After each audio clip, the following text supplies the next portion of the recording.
on perdra même l'ibala na yo menga na yo on dirait yo kima moi si na palais ne kan bazo critiquer bino ba combattant beaucoup miko kima basi na bino bandako lokola bozu succès beaucoup miko kenda ko sala ba mbruima na ndako ba ya ba famille mususu okima momina po banga ba ibisanga na fouiller okima momina nde na mwana lobi keno okima ezaka nde po na combat non eza banguna bakotaki na kati ya ndako na kati ya couple mais ezate que ngala za na besoin combattant pour na succès je porte des valeurs je porte un nom. Même ceux qui m'ont combattant existe à rater, je pense que j'allais bien manger, j'allais me balader avec une belle voiture. Na combo juste na. Mesdames et messieurs, peuple congolais de partout, bonjour et bonsoir.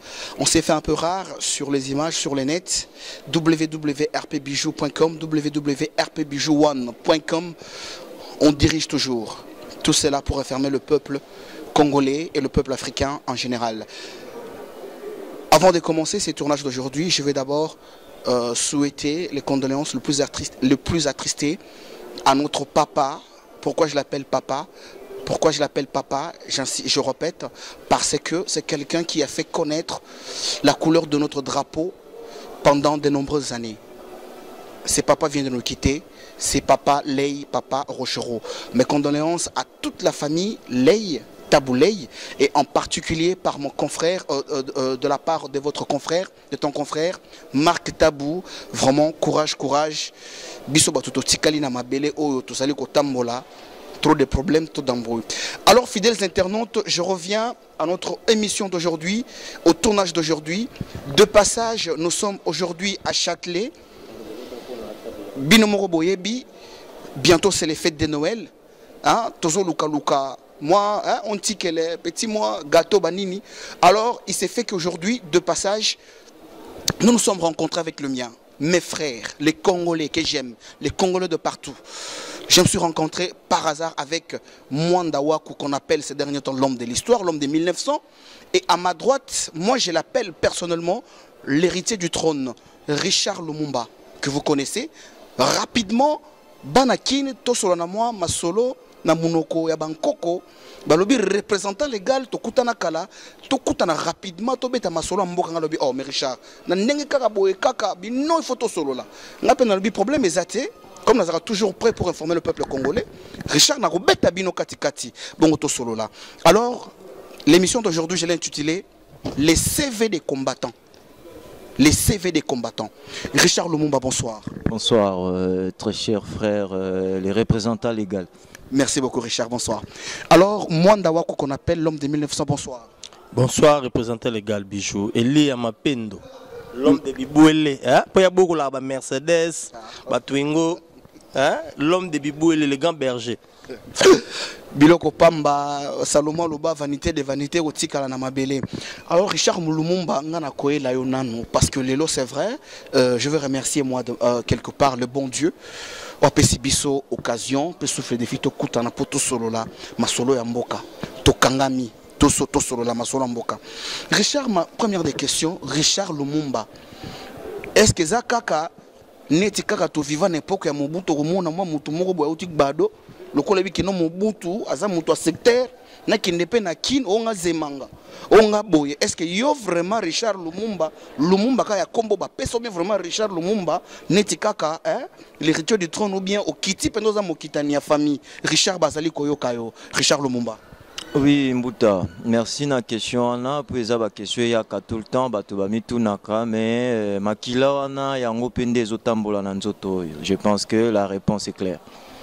Makizo tambola na nzoto nga pena kolo makizo tambola na nzoto poto za biso nyo surtout balandi ya vision ya papa prophète Patrice Emery Lumumba. Mais est-ce que yo posa ndenge wana ou bien car vraiment Non, papa Langai, lui Richard Lumumba, moi c'est le cadet de la famille Lumumba. Donc Azale qui a Lumumba, donc c'est mon tata Kulutu quoi. Donc si je comprends bien, na appellation biso africain, on a vraiment moi na ya Patrice Emery Lumumba. Boy. Merci beaucoup. Alors, Mwanda, nakozonga la kakayo Richard Lumumba, bino bozali ko benga ma ba combattant. nga na solo na peuple congolais ba benga ngai dernièrement lobby ndeko na Facebook comme kiminga tineli ngai message to solo na trop mes représentants zo mona na té mais ndeni ba combattant ndeni na mbrouille c'est vrai actualité to ko pasola ma mukena bino Richard Lumumba d'abord yo en tant que combattant CV na yo ezali nini osalani na kati ya combat parce que na kozongela na kati wana ou bien pasola ka mbala moko dernièrement pe na yo kaki on dirait Richard Lumumba na kati réunion ba combattant balingaki balia yo est-ce que zaleka oyaki kaka sima komi combattant ou bien pe na kati ya histoire ya combat au banda masolo vraiment Richard Lumumba ba congolais lelo baso yo kayo pasola vraiment poke na motema ba yo kasoki Richard po sala nini CV to bengi CV Richard. Mon représentant légal, tant que Zolba Makamba CV, donc il y a un curriculum vitae. Donc il y a que Ndenge Tozawana, Bisso en porte des cicatrices à Bitumba. Naranisi Mutamuto Azapembe Nayo, to Banda Masolo, yo. Et Belo, Lelo, Bazomi Pesa Bagrade et Belé, bon, Mitali Bango, mais Bandota la Bissona na Internet. Cicatrices ni na Bitumba au même. Cicatrices à Bitumba, Ndenge qu'on a pris des coups. On a eu beaucoup de choses, on a beaucoup perdu, tant financièrement, moralement, physiquement. Et ça fait 7 ans, 8 ans, Bisoto na Bitumba. Ça fait pas 1 an ou 2 ans. Donc, yango monique, tant ou biso ba papa ou to banda Bitumbango, to boti. Et que bana baza siko ba komi koloba ke ba koki ko tambola bango moko, donc nous les parents on se retire. Ba parents na ndenge nini mwana na yo boti na palais to ne pas nous ngolo pele kamba palais on a parce que bino pe ba combattre faut bosala ka exemplaire za kaka te que no sala mbru na palais o komi combattant to respecter pe ba congolais o boti ba nani na kati nini wapi dans quel sens expliquer na ba congolais bazo yo kayo bino ba parents bo boti bana batikali baza ko sala masolo. Mais il y a beaucoup de combattants, les lots, Yobakomi, leader, c'est Bissonnet au Lança Bango. Je ne vais pas citer les noms parce que ce n'est pas mon genre à citer des noms. Mais Bello, les lots, Bazo, Bunda, Bazo, c'est prétendre bas. Bissonnet au Lança Bango, Bazoa qui idée pour Bamona qui bisson internet, Bazoa qui force wana pour Bamona qui bisso liboso. Il y a un zolo parents, mais pas parents biologiquement. Parents qu'on a été à la base, on a accouché d'un mouvement au Lélo qui fait le phénomène combattant dans les 4 coins de la diaspora. On est parmi les gens qui ont attisé cette flamme-là. Quand tu me parles des blessures, dans quelles circonstances, pour quelles raisons, wapi, moi, mouké pour relater ba Congolais, ba meka ko comprendre Richard Lumumba azoka na makambo, ya combat, na kati ya poto baza koyoka Richard Lumumba. Cicatrice par exemple, je vais en parler des deux. J'étais au Luxembourg, j'ai pris des balles par exemple. Betanga Massassi, je ne sais pas pourquoi, je sortais d'une réunion à parking. Et bon, on va éviter les détails. Ça a été beaucoup relayé il y a 2-3 ans. Et tous en a bilo comme Susuke, même na Bandaku, on a nos couples et panzana.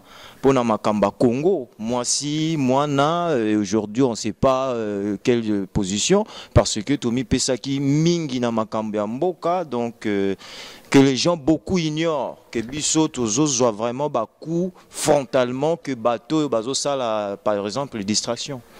Richard Lumumba, si je comprends bien, tu as anticipé à ma question. Donc, yo lobby que on perdra même l'ibala na yo menga na yo on dirait yo kima moi si na palais ne kan bazo critiquer bino ba combattant beaucoup miko kima basi na bino banda ko lokola bozu succès beaucoup miko kenda ko sala ba mbruima na ndoko ba ya ba famille mususu o kima momina po banga ba ibisanga na fouiller o kima momina ndena mwana lobby que non o kima ezaka ndepo na combat Richard Lumumba. Non, eza banguna bakotaki na kati ya ndaku na kati ya couple, mais ezate que ngana zana besoin de combattant pour na succès. Je porte des valeurs, je porte un nom.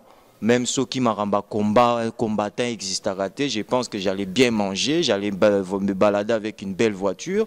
Na combo juste na nango, juste aller gratter ba panafricain, même pas ba congolais kaka.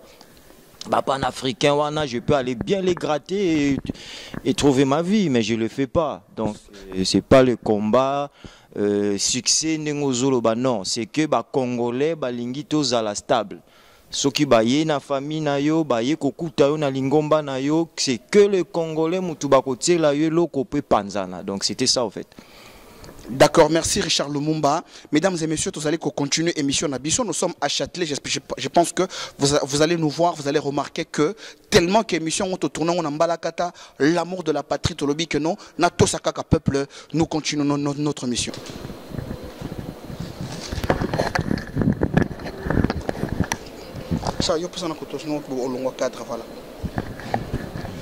Mesdames et messieurs, comme je vous avais promis que nous avons changé de cadre, parce que nous avons changé de cadre, parce que nous sommes à Châtelet, de l'autre côté, il y avait un peu trop de bruit, c'est pour cela que nous sommes un peu retirés.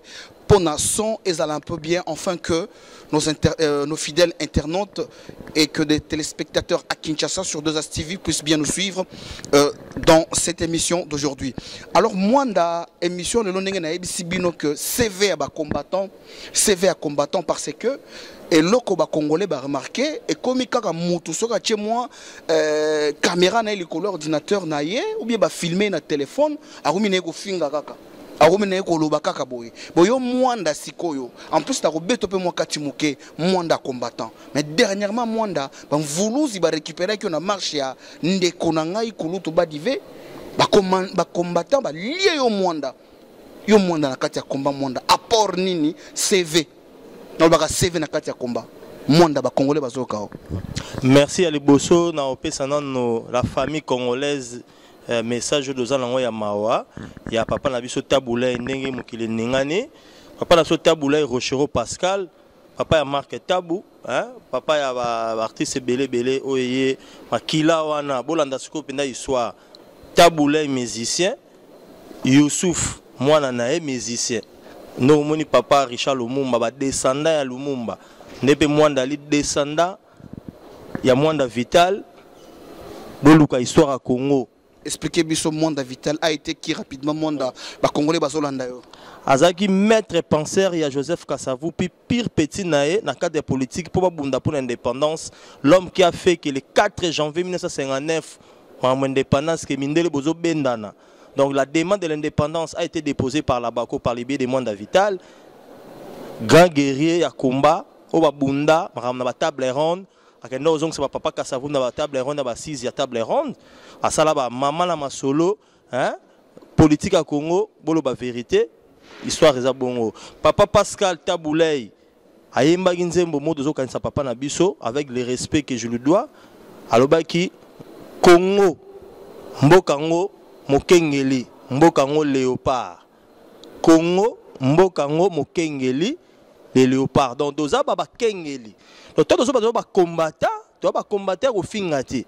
Tu vas combattant pour te protéger souveraineté à Mbokanabiso.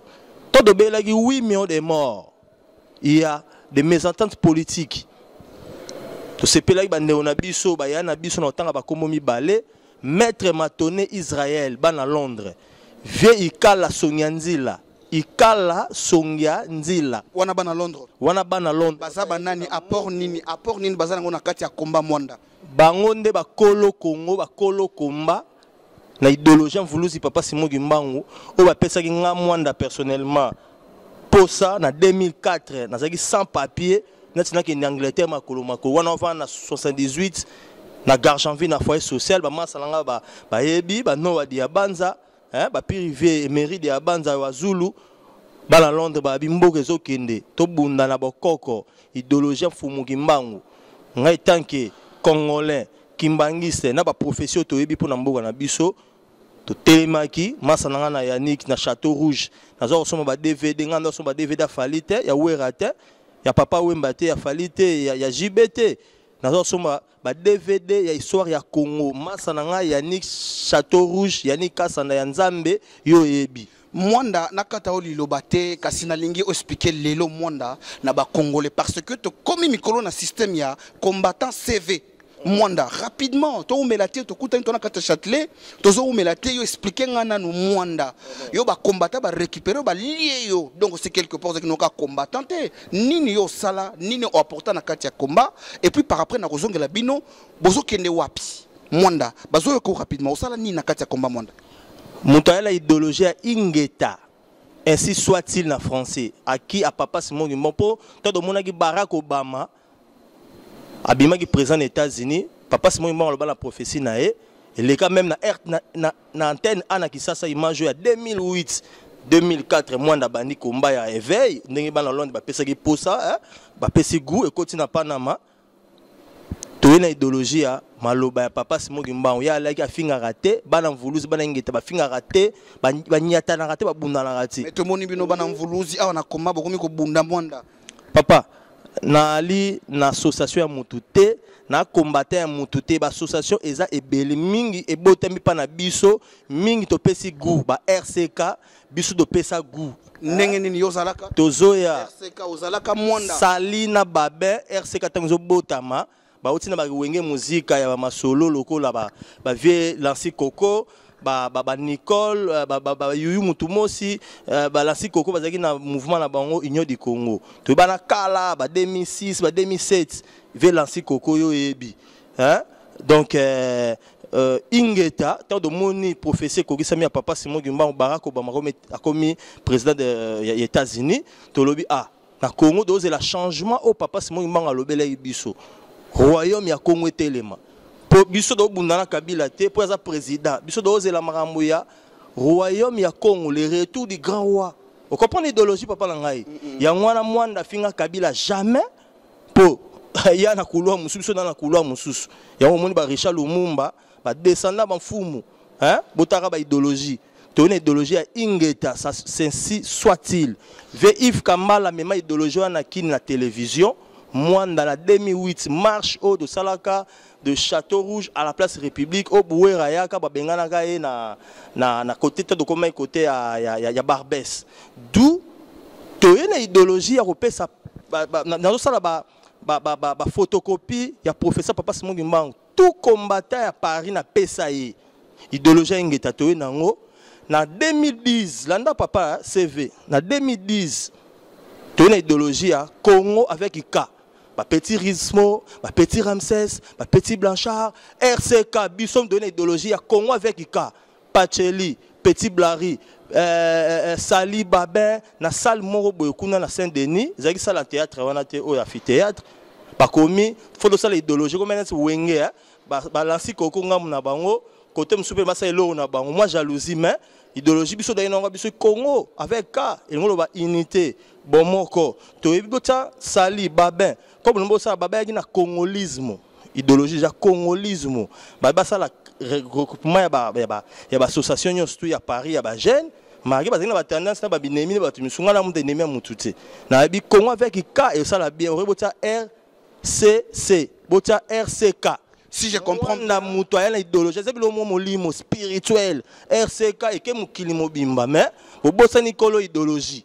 Il y a un témoin, biso de l'idéologie RCK spirituelle ya kofinga te ya idéologie ingeta bana papa Simon Kimbangu c'est moi mwanda mutane idéologie ya papa Simon Kimbangu na combat mais ya violence te ingeta de ozo yango pour noti baki ça. Mesdames et messieurs, je retourne mon micro au jour d'aujourd'hui. Le représentant légal de tous les Congolais vont hors du périmètre. L'homme qui marche avec l'esprit du prophète Mvuluzi Simon Kimbangu na Kishasa lelo ba député ba komo benga na ba Mvuluzi. Honorable Serge Mabe Oyebi, honorable Serge Mabe Sorobengi, honorable Bité, Benganga Mvuluzi Serge Mabe. Je retourne mon micro à Richard Lumumba. Yazoloba, l'héritier du trône. Richard Lumumba. Yopé Betana no CV na ona kati ya combat. Pour Richard, pardon. Ba Congolais bazo benga ngai trop. Bazo mona ba ko benga combattant ninité. Mais nga lokola to afficher ba numéro na ba tournage ndenge to sala na ba combattant, ba tuna ba question. Yo o sala nini mikolo système ya CV.